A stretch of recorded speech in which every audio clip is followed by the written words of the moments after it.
मुजफ्फरनगर में एबीवीपी के छात्र को नगर पालिका चेयरमैन को ज्ञापन देना उस समय महंगा पड़ गया जब नगर पालिका की बोर्ड बैठक के बाद छात्रों और सभासदों के बीच किसी बात को लेकर नोकझोंक हो गई। देखते ही देखते नगर पालिका चेयरमैन अंजू अग्रवाल के पक्ष के सभी सभासदों ने इकट्ठा होकर छात्रों को दौड़ा दौड़ा कर जमकर पीटा और धक्का देकर कार्यालय से बाहर निकाल दिया। दरअसल मामला नगर पालिका परिषद का है, जहाँ पर आज मुजफ्फरनगर नगर पालिका की बोर्ड बैठक चल रही थी। बोर्ड की बैठक समाप्त होने के बाद एबीवीपी के कुछ छात्र अपनी विभिन्न समस्याओं को लेकर नगर पालिका चेयरमैन अंजू अग्रवाल को एक ज्ञापन देने पहुंचे। जहां पर जब अंजू अग्रवाल को छात्र ज्ञापन दे रहे थे तो उसी बात को लेकर छात्रों और सभासदों के बीच कॉलेज के बाहर पड़े कूड़े और साफ सफाई को लेकर नोकझोंक हो गई। छात्रों द्वारा सभासदों पर कई गंभीर आरोप लगाए गए, जिसके बाद मुजफ्फरनगर नगर पालिका चेयरमैन अंजू अग्रवाल पक्ष के सभासदों ने अपना आपा खोल दिया और छात्रों पर टूट पड़े। इतना ही नहीं, सभी चेयरमैन पक्ष के सभासदों ने छात्रों को जमकर दौड़ा दौड़ा कर पीटा। यह छात्रों को पीटने का पूरा मामला नगर पालिका चेयरमैन अंजू अग्रवाल के सामने ही होता रहा और वह खड़ी हुई तमाशा देखती रही। बहरहाल छात्रों से जब इस विषय में बात की गई तो उन्होंने नगर पालिका के सभासदों पर कई गंभीर आरोप लगाते हुए चेयरमैन द्वारा छात्रों को पिटवाने का आरोप भी लगाया है।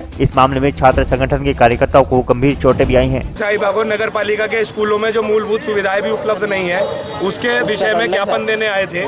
तो चेयरमैन साहिबा ने जो अपने तथाकथित गुंडे इस पालिका में पाल रखे हैं, उन गुंडों से हमारे साथ मारपीट कराई समस्त छात्रों के साथ। जबकि अखिल भारतीय विद्यार्थी परिषद एक बहुत ही शील संगठन है और बिल्कुल शांति प्रिय ढंग से अखिल भारतीय विद्यार्थी परिषद अपना ज्ञापन देने आई थी और चेयरमैन साहिबा ने इतनी बदतमीजी के साथ हमारे सभी कार्यकर्ताओं के साथ मारपीट करा के ये साबित कर दिया कि अगर कोई भी व्यक्ति यहाँ भ्रष्टाचार उसका उजागर करना चाहेगा तो उसका इसी तरीके से शोषण होगा, इसी तरीके से उसे मारपीट करके यहाँ पे किसी की आवाज़ नहीं सुनी जाएगी और मारपीट करके उसे भगाने की तानाशाही नगर पालिका चेयरमैन करती रहेगी। बोर्ड बैठक खत्म होने के बाद हम लोग तो वहीं नगर पालिका में रुके हुए थे। अखिल भारतीय विद्यार्थी परिषद के कुछ छात्र आए थे अपना ज्ञापन देने के लिए कि अस्पताल तिराहे पे कूड़े की समस्या को लेकर। चेयरमैन साहब ने उनसे विनम्रतापूर्वक बैठने को कहा। मैंने भी उनसे बैठने को कहा कि आप बैठ के बात कर लीजिए, किंतु उनके द्वारा हमारा बैठना स्वीकार नहीं किया गया। हमने उनसे ये भी कहा कि हमारे पास इसका प्लान भी है, जो आप लोग 1 साल से परेशान है अस्पताल तिराहे पे कूड़े के लिए, उसका प्लान सुन लें। लेकिन उन्होंने इसी बीच कुछ सभासदों के विरुद्ध जो है कुछ पैसे के लेन देन को टिप्पणी कर दी और उससे सभासद काफ़ी आहत हुए थे। उनका ये कहना था कि भाई इस प्रकार से जो है आप ज्ञापन देने के माध्यम में हमारी जो टिप्पणी की जा रही है वो बड़ी अनर्गल है। वहाँ पे मीडिया कर्मचारी भी थे और ऐसे में छवि उनकी खराब हुई थी। तो उसमें कुछ सभासद या सभासदपति जो भी वहाँ रहे हों, उन्होंने उनको धक्का मुक्की दे के बाहर कर दिया कि नगर पालिका में इस प्रकार का व्यवहार चलेगा नहीं। ऐसा क्योंकि कमरे से उनको बाहर निकाला गया था और कमरे से बाहर निकालने के बाद नीचे उनके साथ मारपीट हुई या उन्हें धक्का के गेट से बाहर किया गया, ये तो नहीं देख पाए। तो जो वीडियो फुटेज आएगी उसे मालूम पड़ेगा।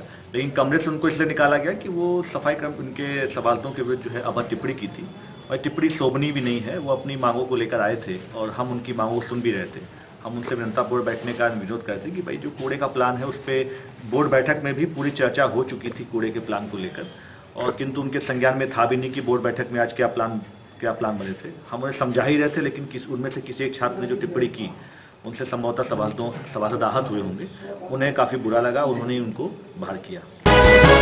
मुजफ्फरनगर नगर पालिका में बुधवार को बोर्ड मीटिंग आयोजित की गई, जिसमें जिले की विभिन्न समस्याओं को लेकर प्रस्ताव पेश किए गए। बोर्ड बैठक के दौरान सांसद संजीव कुमार बालियान, नगर विधायक कपिल देव अग्रवाल भी मौजूद रहे। इस दौरान अनेकों सभासदों ने विभिन्न शहर की समस्याओं को, जैसे जल भराव, रास्ते की समस्या, इन सभी समस्याओं को लेकर नगर पालिका अध्यक्षा अंजू अग्रवाल व सांसद को बताया। इस दौरान काफी हंगामा भी हुआ, जिसमें सभासदों ने अपनी समस्याएं बताई। इस दौरान नगर पालिका बोर्ड बैठक के दौरान 121 टेंडर समस्त सभासदों की सहमति से पास किए गए, जिन पर जल्द ही कार्य शुरू किया जाएगा। समस्त टेंडर सफाई व जल भराव से संबंधित थे, जिन पर नगर पालिका प्रशासन ने अपनी मोहर लगा दी है, जिससे अब लोगों को गंदगी व जल भराव की समस्या से निजात मिल सकेगी। पास किए गए इन टेंडरों की कीमत करोड़ों रुपए है, जो जल्द ही विकास कार्य में लगेंगे। इस दौरान नगर पालिका कन्या इंटर कॉलेज का नाम बदलकर महाराजा अग्रसेन कन्या इंटर कॉलेज रखने की बात कही गई, लेकिन इस बात का कुछ सभासदों ने जमकर विरोध किया तो कुछ ने इस बात का समर्थन किया। लेकिन यह कॉलेज का नाम बदलने को लेकर प्रस्ताव पास नहीं हो पाया और लास्ट में शांतिपूर्वक बोर्ड बैठक का समापन हो गया।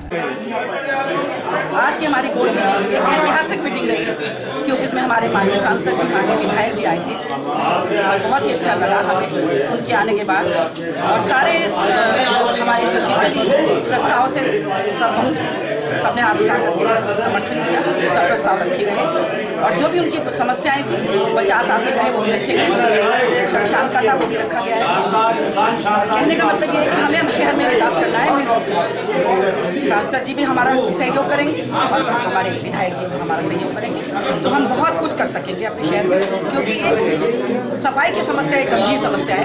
नगर पालिका परिषद में आज बोर्ड की बैठक थी। काफ़ी लंबे समय से आपसी थोड़ा बहुत नगर पालिका में सभासदों के साथ किसी न किसी प्रकार का विरोध चल रहा था। हम लोगों ने से माननीय सांसद जी ने हमने माननीय सभासदों में बातचीत की। पहले भी एक बोर्ड में बैठक की थी, सारे सभासदों को बुला करके स्वच्छता के लिए बातचीत की ताकि बोर्ड की मीटिंग का माहौल बने। नगर पालिका अध्यक्ष भी उसके अंदर थी।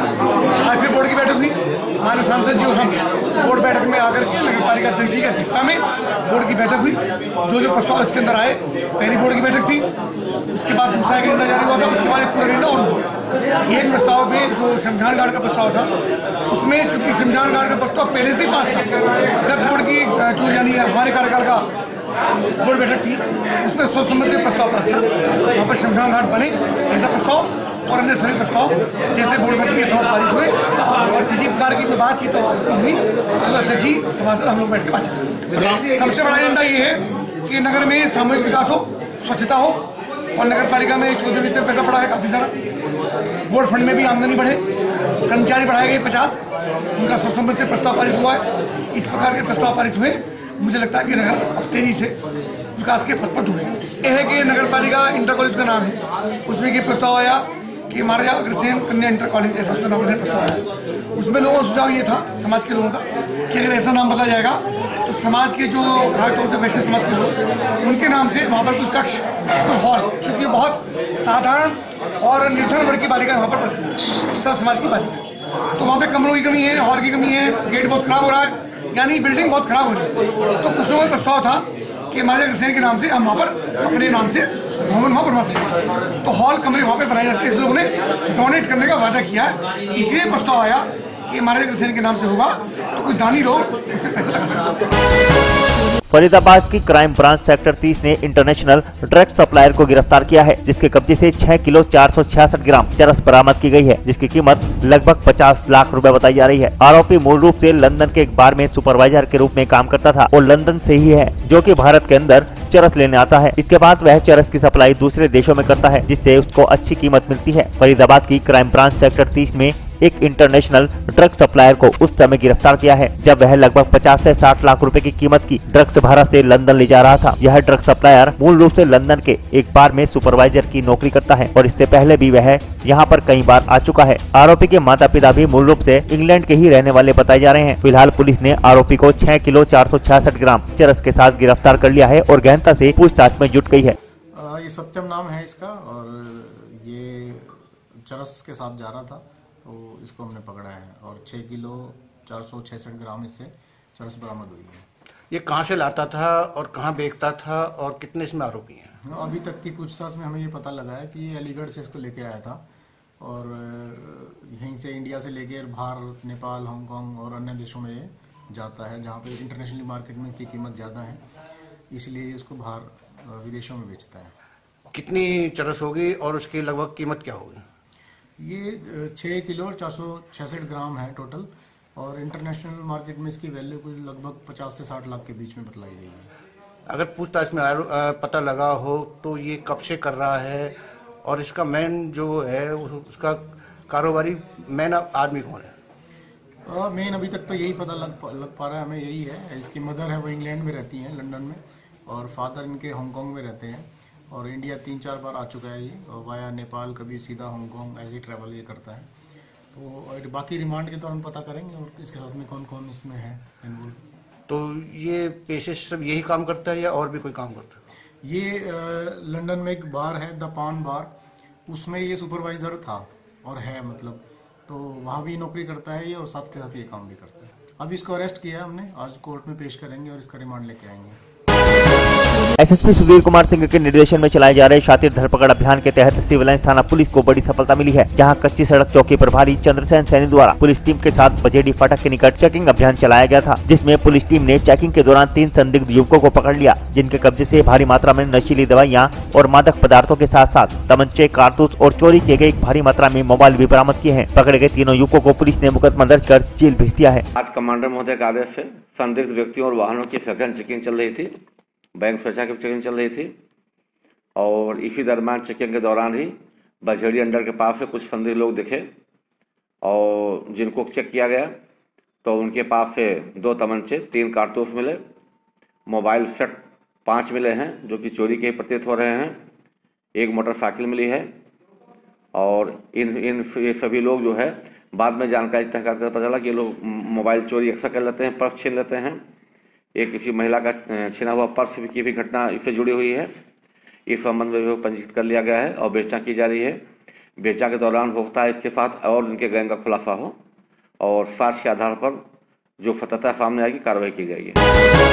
बागपत कोतवाली क्षेत्र के पुराने कस्बे से लाइव मारपीट की वीडियो सामने आई है, जहां दुकान के विवाद को लेकर दबंगों ने बाप बेटे की पिटाई कर दी। सरे राह दोनों को घेर कर दबंगों ने जबरदस्त तरीके से पीटा है। दबंग लोग जब पिटाई कर रहे थे तो उसका लाइव सीसीटीवी वीडियो कैमरे में कैद हो गया। लोगों ने बाप बेटे को घायल अवस्था में उठाकर अस्पताल में भर्ती करवाया, जहाँ बेटे की हालत गंभीर बनी हुई है। यह पूरी घटना शहर कोतवाली क्षेत्र के पुराना कस्बे में हुई है। जब अनवर अपने बेटे के साथ काम कर रहा था तो उसी के परिवार के दबंग लोगों ने उन दोनों को घेर लिया और जबरदस्त तरीके से पिटाई शुरू कर दी। बताया जा रहा है कि अनवर और दूसरे पक्ष का दुकान के बंटवारे को लेकर विवाद चला आ रहा था। उसी कारण आज दबंगों ने दोनों बाप बेटे की पिटाई कर दी। मैं अपनी दुकान खोल के झाड़ू लगा रहा था तो अपनी टीम बना के ये लोग आए और आते ही इन्होंने मेरे से मारपीट शुरू कर दी। उधर से मेरा बेटा आ रहा था तो मेरे बेटे पे भी जानलेवा हमला किया, चाकू बल्लम ले रहे थे वे सब, फर्श वगैरह, और मार के भाग गए सब। कौन थे जिन्होंने पिटा है? ये हमारे कुंडे के ही हैं, चाचा के लड़के, जिसका एक का नाम मुन्ना है, एक का नाम कालू है, एक का नाम शकील है और एक यूसुफ है और एक लड़का रांगड़ का है बदमाश, उसका नाम है रांगड़ का नाम, उसका नाम मैं नहीं जानता पर वो जेब कतरा भी है, वैसे बदमाश है वो। आज सुबह करीब 9:30 बजे इस्लाम पुत्र अनवर हैं, ये कस्बा के निवासी हैं, जिनके लड़के यहाँ कस्बा में आए हुए थे अपनी दुकान खोलने के लिए और इन्हीं के परिवार के कुछ लोगों द्वारा इनके साथ मारपीट की गई। इनके सर में चोट थी और इलाज के लिए उनको भेज दिया गया और उनके तहरीर पर आवश्यक कार्रवाई करके अपराधियों के विरुद्ध आवश्यक कार्रवाई की जाएगी।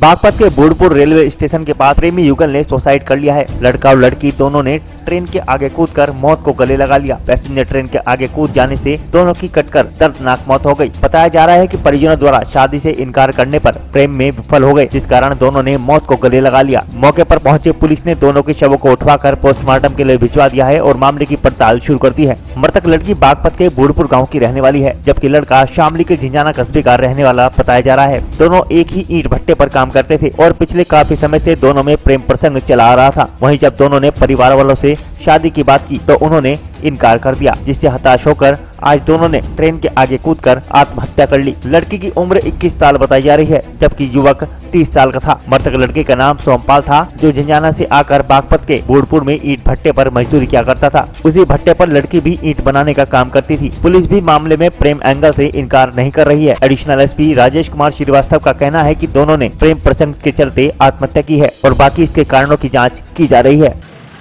ग्राम बूढ़पुर में जो हाल पड़ता है रेलवे ट्रैक से 2 डेड गाड़ियाँ सुबह रिपोर्ट की गई, तो उस पर तत्काल पुलिस पहुँचे। मौके से एक लड़की का शव और एक लड़के का शव बरामद किया गया, जो ट्रेन से कटा हुआ था और इसको पोस्टमार्टम के लिए भेजा गया है। प्रथम दृष्टया प्रेम प्रसंग का मामला प्रतीत हो रहा है और लड़की लोकल है, उसकी पहचान सुनिश्चित हो गई और लड़का भी पास के ही जिले शामली का रहने वाला है, उसकी भी पहचान इस्टेब्लिश हो गई। शीघ्र ही पोस्टमार्टम के पश्चात आवश्यक कार्रवाई की है। अच्छा, बताया जा रहा है कि परिवार वालों ने शादी से इनकार कर दिया था, जिससे जब शुभ हो गया इन दोनों ने जो है ट्रेन से कट गए। हाँ, पूरे प्रकरण की जांच की जा रही है और पोस्टमार्टम रिपोर्ट के पश्चात परिवारों से पूछताछ की जाएगी कि संपूर्ण टोटलिटी में इसकी जाँच की जाएगी। मीरापुर थाने की संभलहेड़ा पुलिस चौकी के निकट तेज रफ्तार से आ रही बोलेरो कार ने एक बाइक में जोरदार टक्कर मार दी, जिसमें बाइक सवार गंभीर रूप से घायल हो गया। दरअसल मामला जनपद मुजफ्फरनगर के मीरापुर थाना क्षेत्र के संभलहेड़ा पुलिस चौकी के निकट का है, जहां सहारनपुर जनपद के देवबंद निवासी विकास त्यागी की बाइक में एक तेज गति से आ रही बोलेरो कार ने टक्कर मार दी, जिसमें वह गंभीर रूप से घायल हो गया। जब विकास त्यागी अपनी फेजर बाइक पर सवार होकर देवबंद से अपनी रिश्तेदारी में बिजनौर जा रहा था तो कार ने उसे टक्कर मार दी। टक्कर इतनी भयंकर थी कि बोलेरो की टक्कर लगते ही बाइक सवार विकास त्यागी बाइक से उछलकर सड़क पर काफी दूर जाकर गिरा और बुरी तरह लहूलुहान होकर गंभीर रूप से घायल हो गया। मार्ग से गुजर रहे राहगीरों ने घटना की जानकारी मीरापुर पुलिस को दी, जिस पर मौके पर पहुंचे संभलहेड़ा चौकी इंचार्ज शीतल शर्मा व एसएसआई जितेंद्र यादव ने डायल 100 की पीआरबी की मदद से घायल विकास त्यागी को जानसठ चिकित्सालय में भर्ती करा दिया। शामली में तेज रफ्तार का कहर देखने को मिला है। सदर कोतवाली क्षेत्र के NH 709A पर ओवरलोड 2 ट्रकों की आमने सामने की जबरदस्त भिड़ंत हो गई, जिसमें एक ट्रक चालक व परिचालक की मौके पर ही दर्दनाक मौत हो गई। टक्कर इतनी जोरदार थी कि ट्रक के पर कच्चे उड़ गए। हादसे की सूचना पर पुलिस विभाग में हड़कंप मच गया। सूचना पर पहुंची पुलिस ने दोनों के शवों को कब्जे में लेकर पोस्टमार्टम के लिए भेज दिया है। दरअसल मामला सदर कोतवाली क्षेत्र के NH 709A का है, जहाँ हाईवे स्थित गाँव लाख के निकट 2 ट्रकों की आमने सामने की जबरदस्त भिड़ंत हो गई, जिसमें एक ट्रक के चालक व परिचालक की मौके पर ही दर्दनाक मौत हो गई है, जबकि दूसरे ट्रक में सवार चालक व परिचालक मौके से फरार हो गए। मृतक ट्रक चालक व परिचालक का नाम इसरार व राशिद बताया जा रहा है, जो जनपद बुलंदशहर व नोएडा के निवासी हैं। बताया जा रहा है दोनों युवक ओवरलोड ट्रक को लेकर मेरठ जा रहे थे। उसी दौरान यह दर्दनाक हादसा हो गया। फिलहाल पुलिस ने इस घटनाक्रम की जाँच शुरू कर दी है और फरार चल रहे दूसरे ट्रक के चालकों को पकड़ने की जुगत में लग गई है। हमारे पास 108 और 100 डायल लेकर आई थी, 2 बॉडी लेकर आई थी, जो डेड बॉडी थी, ठीक है। और पहले तो अननोन में थी, लेकिन बाद में जब उनकी तलाशी ली गई यहाँ पे तो पाया गया कि उन पर आधार कार्ड के बेस पर हम ये कह रहे कि एक इसरार नाम का व्यक्ति था और एक जो है राशिद नाम का व्यक्ति था। इसरार जो था वो मेरे ख्याल से नोएडा का था और राशिद बुलंदशहर का। एक उनमें ड्राइवर बताया गया पुलिस द्वारा और एक हेल्पर बताया गया। सर दोनों की मौत हो गई? हाँ, दोनों की मौत। तो ये बताया जा रहा है ट्रक के आमने सामने की भिड़ंत हुई है? हाँ, ये पुलिस के द्वारा यही बताया गया कि आमने सामने की ट्रक थी, एक रॉन्ग साइड ट्रक आ रहा था, पुलिस के द्वारा जैसा बताया गया। यहाँ तो सर पोस्टमार्टम के लिए भेज दिया बॉडी को? पोस्टमार्टम के लिए भेज दिया गया। हाँ, और जैसे ही उनके परिजन आएंगे वेट किया जा रहा है, उनके अकॉर्डिंग अगर कराना चाहेंगे तो ठीक है, नहीं तो हमारे जो प्रोसेस है अज्ञात में हम वो करा दिया जाएगा। शामली में एक भाजपा नेता ने केंद्र सरकार की उपलब्धियों को आमजन तक पहुंचाने के लिए अनोखे तरीके से प्रचार किया है। ये नेता कड़ाके की ठंड में पूर्वी यमुना नहर में खड़े हो गए और पानी के बीच में से मोदी की जन कल्याणकारी योजनाओं का प्रचार प्रसार करने लगे। ये नेता करीब 2 घंटे तक पूर्वी यमुना नहर में खड़े रहे। दरअसल पूरा मामला आपको बता दें, जनपद शामली के कांदला थाना क्षेत्र की पूर्वी यमुना नहर का है, जहाँ पर नगर पालिका कांदला के पूर्व अध्यक्ष व भाजपा नेता हाजी इस्लाम ने केंद्र सरकार की योजनाओं का प्रचार करने का अनोखा तरीका निकाला है। उन्होंने पूर्वी यमुना नहर के पानी के बीच में जाकर हाथों में व गले में मोदी की योजनाओं के पर्चे लेकर योजनाओं का प्रचार प्रसार शुरू कर दिया। हाजी इस्लाम ने केंद्र सरकार की जनहित में की गई उपलब्धियों को लिखे बोर्ड को हाथ में लेकर मोदी का गुणगान किया। हाजी इस्लाम ने नागरिकों को संबोधित करते हुए कहा कि प्रधानमंत्री नरेंद्र मोदी ने बिना किसी भेदभाव के विकास कार्य किए हैं। उन्होंने इस अनोखे अंदाज में कांग्रेस, बसपा व सपा पार्टियों पर जमकर निशाना साधते हुए कहा कि उन्होंने केवल मुस्लिमों का वोट लेकर अपना राजनीतिक उल्लू सीधा किया है। उन्होंने कहा कि गेस्ट हाउस कांड को मायावती ने भूलकर स्वाद के लिए सपा से गठबंधन किया है। यह भाजपा नेता करीब 2 घंटे तक इस कड़ाके की ठंड में बीच पानी में खड़े होकर प्रचार प्रसार करते रहे। ये प्रचार प्रसार कर रहे हैं मोदी जी की योजनाओं का। इस सरकार से पहले जो भी जिनका इलाज नहीं होता था मरीजों का, वे मर जाते थे इलाज के अभाव में। जी। इस सरकार ने 5 लाख तक का आयुष्मान आरोग्य योजना में इलाज फ्री किया है। उन गरीब जो पानी में घुसने का उद्देश्य क्या आपका? भाई इससे ज़्यादा लोगों तक जो है प्रचार प्रसार तो आप रोड पे भी चल के कर सकते थे। प्रधानमंत्री की जो योजनाएं हैं वे ज़्यादा से ज़्यादा लोग पानी में घुस कर आप क्या साबित करना चाहते हो? मेरे से मैं पूछना चाह रहा हूँ। पानी में ये है कि भाई कुर्बानी दे रहे हैं। ये कुर्बानी देने का कौन सा नया तरीका है? ये तो जब आप इसमें खड़े होंगे आपको पता लगेगा कितना तो भी कर रहे हैं, ये भी कर रहे हैं। ये एक नया अनूठा तरीका है। तो प्रचार प्रसार देखने के लिए देखो कितने लोग खड़े हैं। अगर मैं रोड पे चलता तो कोई भी ना देखता। हम ये चाहते हैं कि ज़्यादा से ज़्यादा लोगों तक प्रधानमंत्री जी की जो योजनाएं हैं उनका लाभ पहुंचे। अच्छा, कांग्रेस ने घिनौना कृत्य हमारे भाइयों बहनों के मुसलमानों के साथ क्या हाशिमपुरा कांड में, मलियाना कांड में, इसका उन्हें सबक मिलना चाहिए। ज़्यादातर राज इस देश के अंदर कांग्रेस का रहा है या उससे जुड़ी हुई पार्टियों का रहा है, लेकिन कितने मुसलमानों के लिए उन्होंने स्कूल खोले, कितने मुसलमानों के लिए यूनिवर्सिटियाँ खोली, ये वो बताने की कृपा करें। अच्छा। वोट किस लिए मांग रहे हैं? मुसलमानों को पिछड़ी जातियों के तहत भी आरक्षण मिल रहा है। पिछड़ी जातियों का जो आरक्षण है और जो 10% आरक्षण लागू किया है उसमें भी मुसलमानों का भी आरक्षण है। अच्छा, अभी अभी सपा और बसपा का गठबंधन हुआ, इसमें क्या कहोगे? अखिलेश और सपा का गठबंधन ये मजबूरी का गठबंधन है। अखिलेश के पिताजी मुलायम सिंह जी ने अतिथि गृह कांड में मायावती जी के साथ क्या किया था ये किसी से छुपा नहीं है। मैं 30 साल बहुजन समाज पार्टी में रहा, लेकिन उनका एक कदम कार्यकर्ताओं को आघात पहुंचाता है। जिन्होंने उन्हें मारने की कोशिश की उन्हीं के कदमों में जाकर बैठ गई। अब मैं बीजेपी में हूँ, बीजेपी में प्रचार प्रसार संगठन।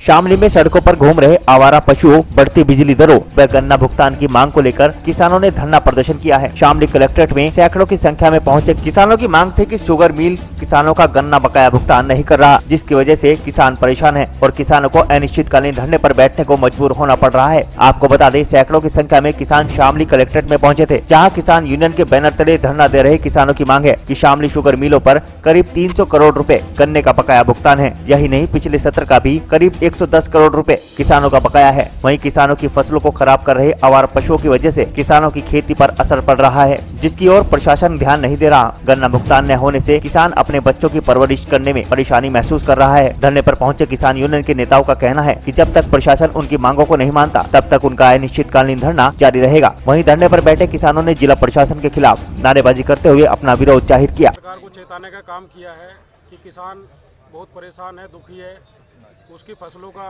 समय से और सही मूल्य नहीं मिल पा रहा है।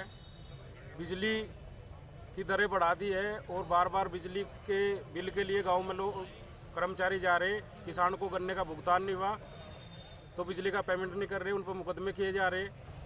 और जो आवारा बछड़े हैं इनको लेकर इन्होंने पूरी फसल बर्बाद कर दी।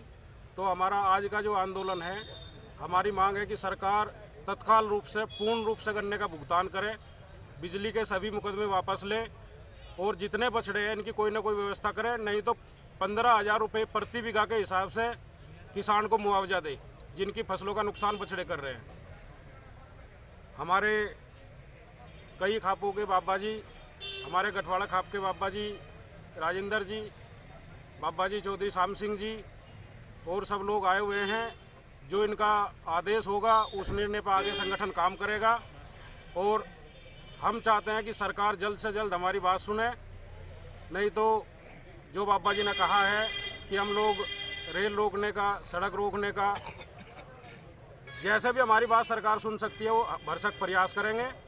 अभी हमारा ये आंदोलन लगातार चलता रहेगा आज से जब तक पूर्ण भुगतान नहीं होगा। इसके बाद हम कार्मिक अनशन भी करेंगे और इसके बाद हमारी 8 लोगों की टीम है। अगर 20 तारीख तक कोई निर्णय नहीं हुआ तो वो आत्मदाह करेगी। कैराना क्षेत्र के गांव भोरा में मुखबिर खास की सूचना पर पुलिस ने पकड़ा अवैध कटान। कैराना क्षेत्र के गांव भोरा में हो रहे अवैध कटान की सूचना डायल 100 पुलिस को मिली थी, जिस पर डायल 100 और कोतवाली पुलिस मौके पर पहुंच गई, जहां से गौमांस कटान के उपकरणों के साथ पुलिस ने 2 आरोपियों को हिरासत में लिया है। कोतवाली पुलिस ने दोनों अभियुक्तों के खिलाफ अवैध कटान के संबंध में मुकदमा दर्ज कर कार्रवाई शुरू कर दी है। पिछले कई वर्षों से दोनों आरोपी जंगलों में पशु कटान कर रहे थे, जिस पर मुखबिर द्वारा सूचना मिलने पर पुलिस ने बुधवार की सुबह दोनों युवकों को जंगलों से गिरफ्तार कर लिया, जिनके पास से अवैध कटान के उपकरण भी बरामद किए गए हैं। सुबह सूचना मिली कि भोरा गांव में मीट है एक घर में, उस सूचना पर पुलिस पहुंचे, हम लोग पहुंचे तो मौके से वहां पे उसके घर में से 2 लोग पकड़े गए हैं। वहां से मीट बरामद हुआ है 30-40 केजी के आसपास। उसको टेस्ट के लिए भेज दिया गया है कि किस चीज़ का मीट है, मुकदमा दर्ज करके आवश्यक कार्रवाई की जाए। सर एक मामला हो रहा है सर, ये पिछले दिनों से कई मामले सामने आए हैं पशुघटान के, इसमें कोई अंकुश लगाने का कुछ लगातार प्रयास किया जा रहा है और इस तरह की जब भी सूचना आती है तो कार्रवाई की जाती है। ऐसी कोई सूचना गोकर्षी की नहीं आई।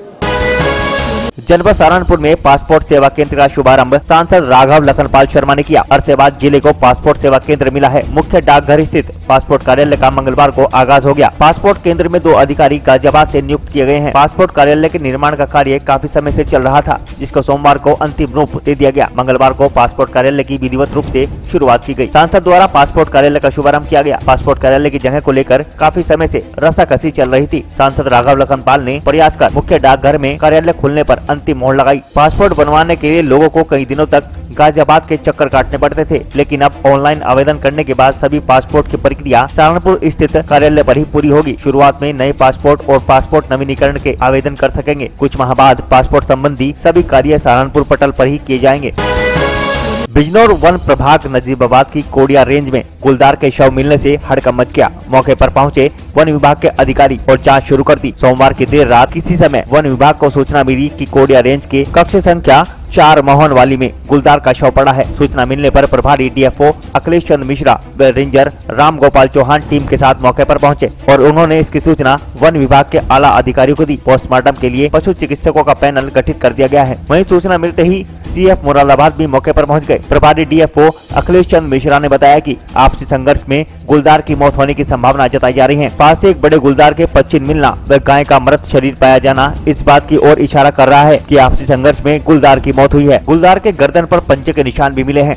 असल में कल 14 जनवरी को लगभग 2 बजे दोपहर को एक हरदीप सिंह यहाँ सरदार हैं मोहनवाली के, उन्होंने रंजर कौड़िया को टेलीफोन पे बताया कि कंपार्ट 4 में एक गुलदार का शव देखा जा रहा है, पड़ा हुआ है।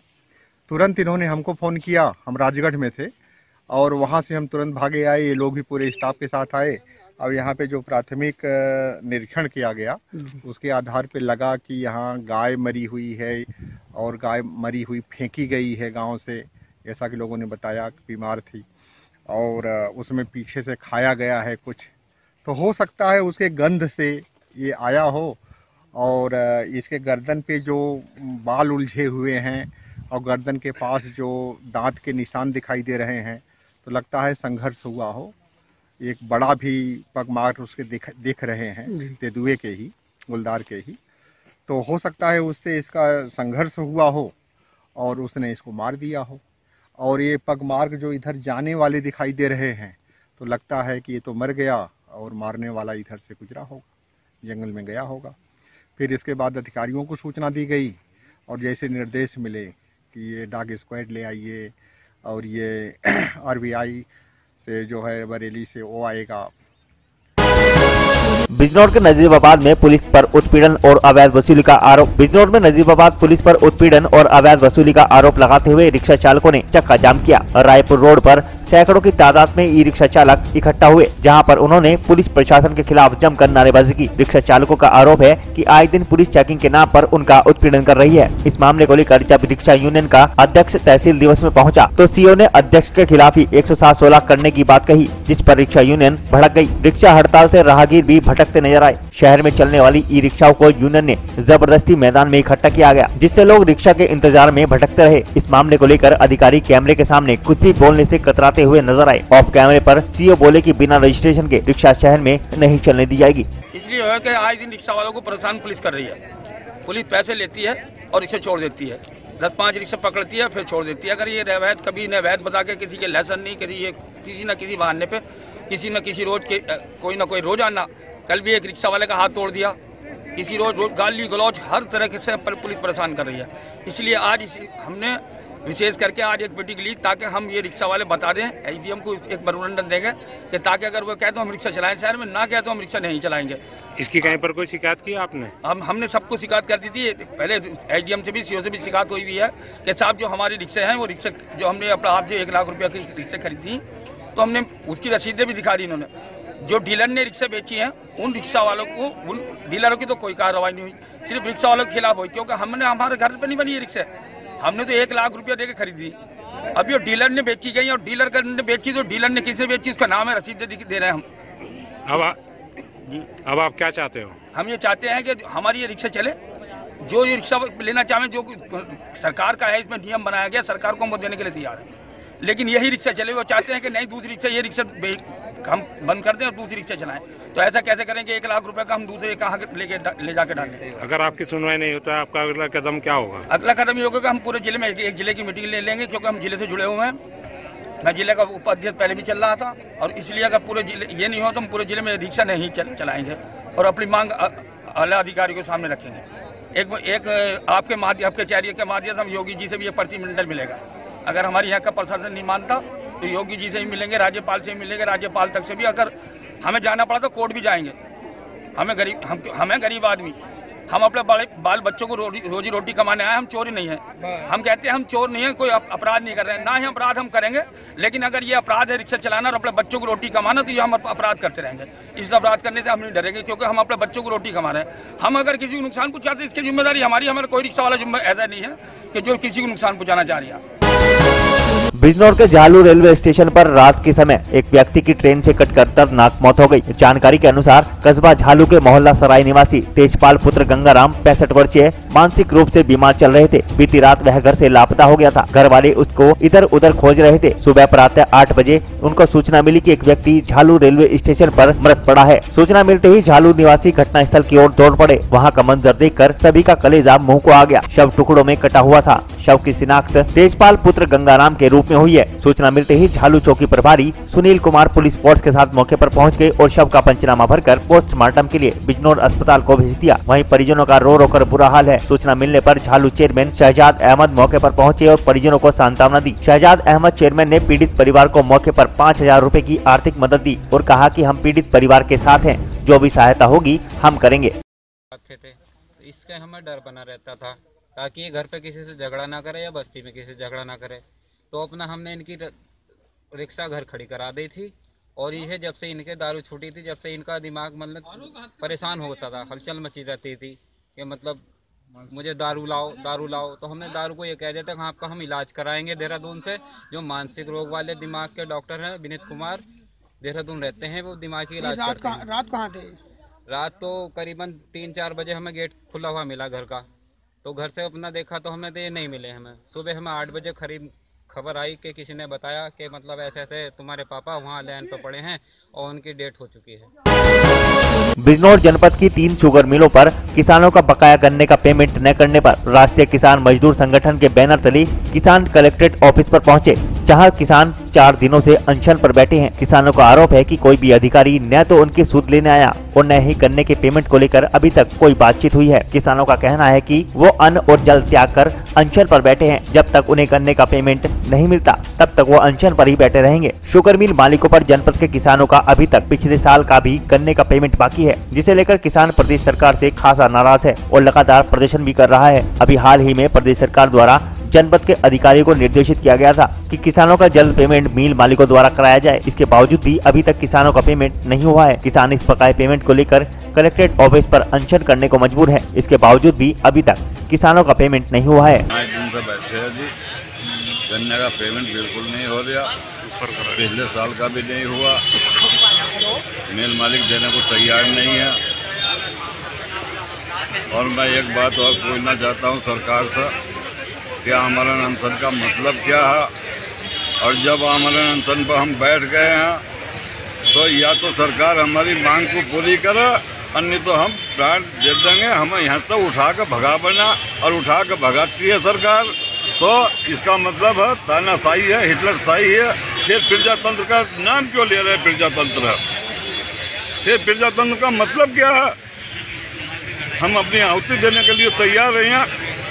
प्रशासन हमें उठा के यहाँ से फेंक करना, हम बैठे रहेंगे, डटे रहेंगे जब तक हमारी या तो मांग पूरी करे।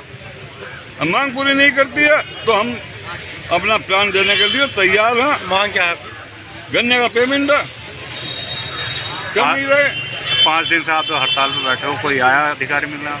SDM आया था। तो क्या आश्वासन दिया? कुछ भी आश्वासन ना, जूस पी लो, उठ जाओ। संतुष्ट नहीं है। आप लोगों की मांग पूरी नहीं हुई तो क्या होगा? हमारा तो कदम यही है, हम तो बैठे रहेंगे।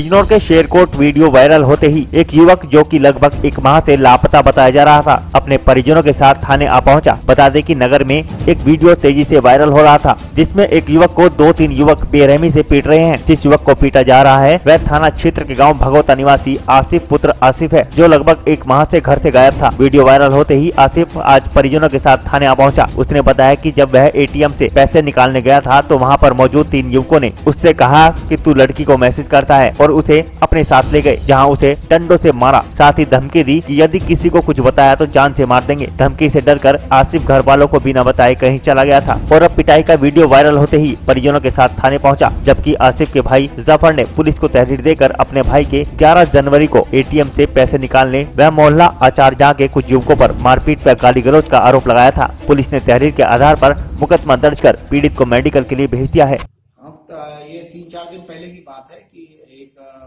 आसिफ नाम का युवक जो भक्ता वाला का था और वो अपने घर से गायब हो गया। और इस बात की जब सूचना पुलिस को मिली, पुलिस ने भी अपनी जांच शुरू की और इसी बीच उसका एक मारपीट का वीडियो भी वायरल हुआ। और इन सब को सभी चीज़ों को जोड़कर जब पुलिस ने जांच की तो उसमें जो मुख्य बातें ये निकल के आई कि ये आसिफ नाम का जो लड़का है इसका संबंध किसी लड़की से था और इस लड़की के पक्ष में ही कुछ लोग आए थे जिन्होंने इसके साथ मारपीट की और इसको कुछ देर के लिए बंधक बनाए रखा। और इसके बाद ये उन्होंने लड़की को छोड़ दिया। लड़का जो है अपनी बहन के यहाँ चला गया, जिसकी सूचना पुलिस को मिल गई थी। और अब इसमें संबंधित धाराओं में मुकदमा दर्ज कर लिया गया है और जिन लोगों ने इसको मार पीटा था और बंधक बनाया था उनको बिजनौर जनपद के सियोहारा थाना क्षेत्र में 24 दिसंबर की रात्रि में एक भतीजे ने अपने चाचा की सोते समय गला रेत कर हत्या कर दी थी और मौके से फरार हो गया था। इस हत्या के बाद पुलिस ने शव का पंचनामा भरकर पोस्टमार्टम के लिए जिला अस्पताल भेज दिया था और आरोपी की तलाश शुरू कर दी थी। इस हत्या का खुलासा करते हुए एसपी देहात विश्वजीत श्रीवास्तव ने बताया कि सुलेमान की हत्या उसके भतीजे अनीस ने 24 दिसंबर की रात्रि में की थी। मृतक ने अपने घर के पास 16 गज जमीन बेची थी और अपने सगे भाइयों को रुपया बांटा था, जिसको लेकर अनीस सुलेमान से नाराज था। अनीस ने 24 की रात्रि में सोते हुए सुलेमान की धारदार हथियार से गला रेत कर हत्या कर दी थी और चुपचाप मौके से फरार हो गया था। पुलिस ने आरोपी को गिरफ्तार कर जेल भेज दिया है। 24/25 दिसंबर की रात को एक मोहल्ला पड़ता है थाना शिवहारा में, कस्बा मोहल्ला, वो उसी कस्बे में ही है, उसका नाम भी कस्बा मोहल्ला है। उसमें सुलेमान नाम के व्यक्ति की रात में हत्या कर दी गई थी और उसके सर पे धारदार हथियार से हमला किया गया था। और जो सुलेमान मृतक हैं वो दिव्यांग भी थे और जब रात को वो घर के बाहर ही सोते थे और जब रात को उनको जगाया गया तो तब देखा गया कि वहाँ खून पड़ा हुआ था और उनकी हत्या कर दी गई थी। इसमें हमारे सीओ धामपुर महावीर सिंह और एसओ सिहोरा उदय प्रताप हैं। इन लोगों की टीम ने बड़ी मेहनत से कार्य किया और प्रथम दृष्टया देखने से ही लगता था कि वो मामला घर के अंदर ही है।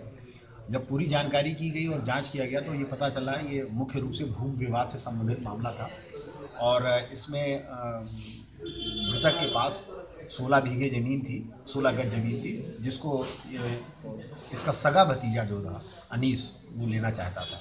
इसके अलावा कुछ और भी कारण थे घरेलू और साथ में जो मृतक था उसने अपनी ज़मीन बेची थी जिसमें उसे कई लाख रुपए मिले थे, जिसने उसने सभी भाइयों में बांटा था और सिर्फ इसी को कुछ पैसा उसने नहीं दिया था। इस बात को लेकर भी जो इसका सगा भतीजा अनीस वो काफ़ी रुष्ट था और इन्हीं सब कारणों से उसने 24/25 रात को चापड़ से मार के उनकी हत्या कर दी और बाद में जांच के बाद जब वो प्रकाश में आया तो उसने अपने बयान में एक्सेप्ट भी किया कि इन्हीं कारणों की वजह से उसने हत्या की थी। उसको गिरफ्तार कर लिया गया है, गिरफ्तार करके आला कतली बरामद कर लिया गया है और उसको जेल में दिया। ये 16 गज ज़मीन कहाँ थी? ये उसके घर के ही पास में थी और क्योंकि वो सड़क पे थी तो इस वजह से उसकी कीमत बहुत ज़्यादा थी।